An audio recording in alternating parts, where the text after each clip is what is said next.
welcome to part 2 of natural vision correction.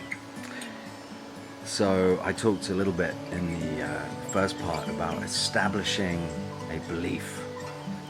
This is possible. Most of you have been told all your lives this is not possible. You will be wearing corrective aids forever. So yes, the first thing you have to do is establish your belief. It is possible to correct your vision. Now, I know I have promised eye exercises, and they are coming. For the moment, I feel as if it is very, very important that we focus on the psychological aspect of your vision. It was Marcel Proust who said, "We are healed of the suffering only by experiencing it to the full."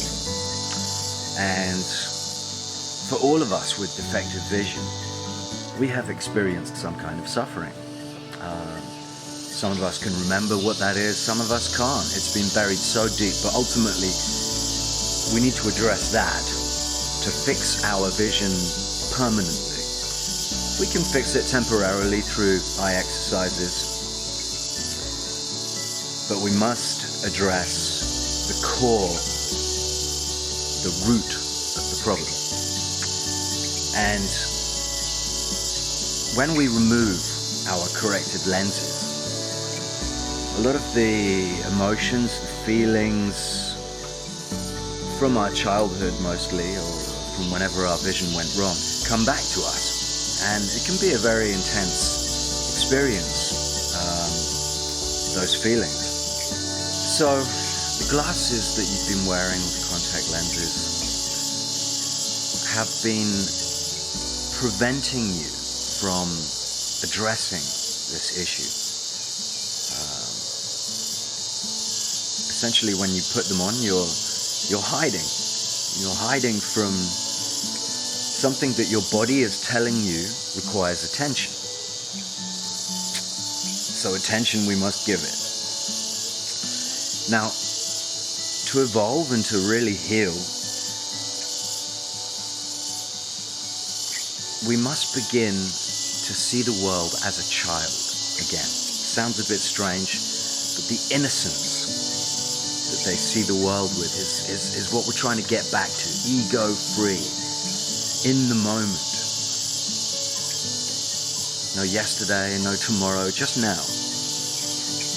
This feels like this looks like that. No judgment, in the moment. So that's what we're trying to get back to here.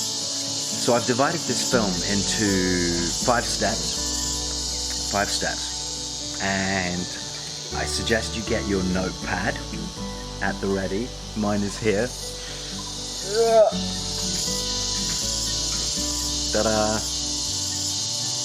The eye notepad, very important. You have one of these and keep it with you at all times. Pocket size, ideally. And please, no digital devices. It's important that we physically write the things we're feeling. I'm going to go into exactly what it is we're going to be writing in a minute. But yeah, don't worry about your handwriting, spelling, punctuation. As long as you can read it, just let it flow.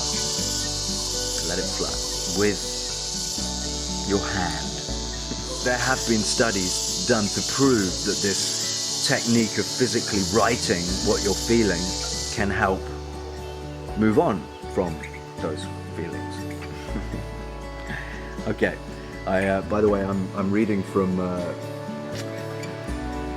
my book of the month, which has just been so incredibly helpful.